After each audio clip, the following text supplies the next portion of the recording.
Good morning, folks. It's Sunday morning, the day after our wrongful conviction protest at the State House. I was very impressed and very proud of the people that showed up. But what I'm going to say today is probably not real popular, and that's fine. But we have all these people claim they want change, but then they don't show up for events. They'll sign up for the events. And that actually hurts the cause more than helps. We need to start getting the people at the protests so that change will occur. Um, we got one more protest this year, and that is at Chillicothe opposing the death sentence.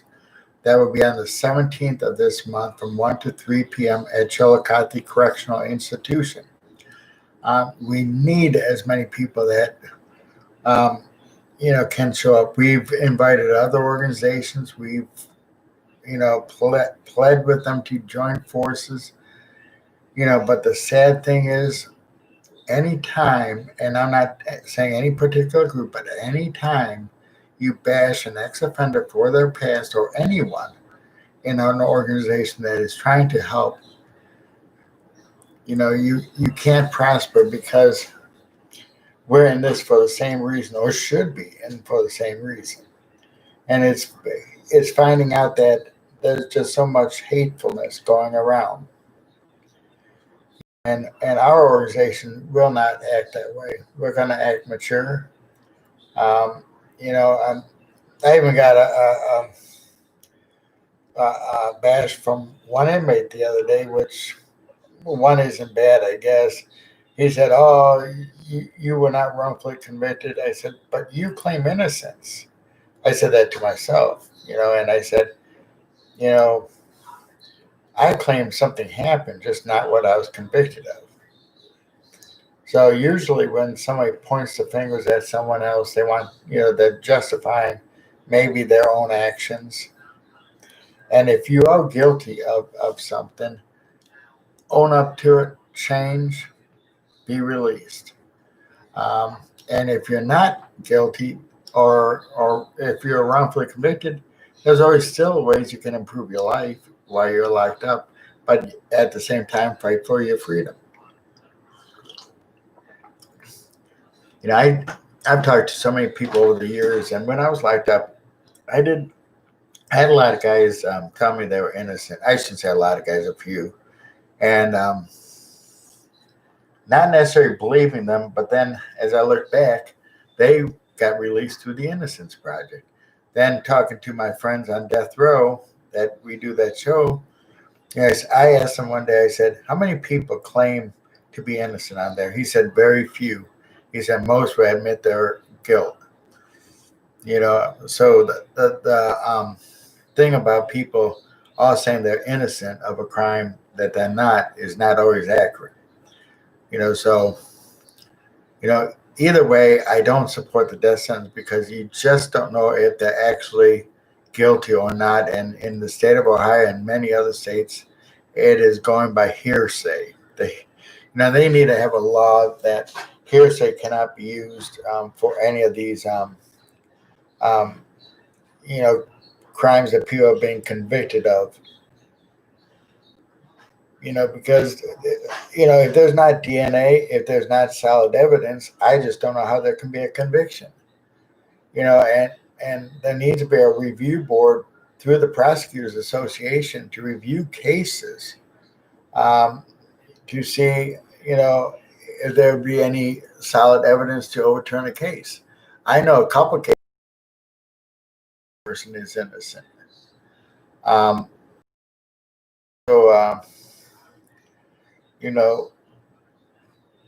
I'm sure there's people that are not innocent that claims it as well. So before we do any interview, I'm very careful. I would talk to the person several times, and I'll listen closely. Does their story ever change? Does their story stay the same? If their story stays the same, most likely they're innocent. And then another thing is, if you're offered a plea deal of 3 years or life without parole, but you don't take the 2 years because you're innocent, to me, you're innocent, because I would take the 3-year plea deal. if I was guilty of a crime. And we're having people plead guilty to crimes because they're lied to by the prosecution, by even their own attorney, by saying, well, you're going to get all this time. And then you find out after the fact you cannot get that type of time. That is dishonest, people. And, we have to start, really being, more involved, because change needs to happen, but it's not going to happen if we don't get our base to the events. I'm not sure if we're going to have anything throughout the winter or not. As of now, the 17th is our last event of the year. We were talking about, as a board, next year hitting up the prosecutors' offices and maybe in front of the prosecutors' homes in some areas. So we have to decide. That was brought to us as a suggestion from several people. Because we are going to be there, to help, but we need your assistance. We need your help financially if you're able to. We have a fundraiser right now going on Facebook, or you could go to Change Starts With Us Ohio GoFundMe, or you could send a check to our address at 1141 Oakwood Avenue, Columbus, Ohio 43206, in the name of Change Starts With Us Ohio. People, we really need to unite. Uniting does not discriminate against color, religion, gender, but it's bringing people together, that they all can be involved and assist. If you'd like to look at some of the pictures from yesterday's protest, please go to our website at www.changestartswithusohio.org. Again, that is www.changestartswithusohio.org. And our email is Change Starts With Us Ohio at gmail.com. Again, that is Change Starts With Us Ohio at gmail.com. Our Candace's email is Change Starts With Us Ohio Candace at gmail.com. And our business phone is 614-507-4593, and the phone is in the presence of Candace. So feel free to call her, and if you need to get a hold of me, she'll give you my phone number as well. But I'm really excited, good people, that, change can come. First we have to register to vote. Vote for the candidate that lines up with your values. I'm not going to tell you who to vote for.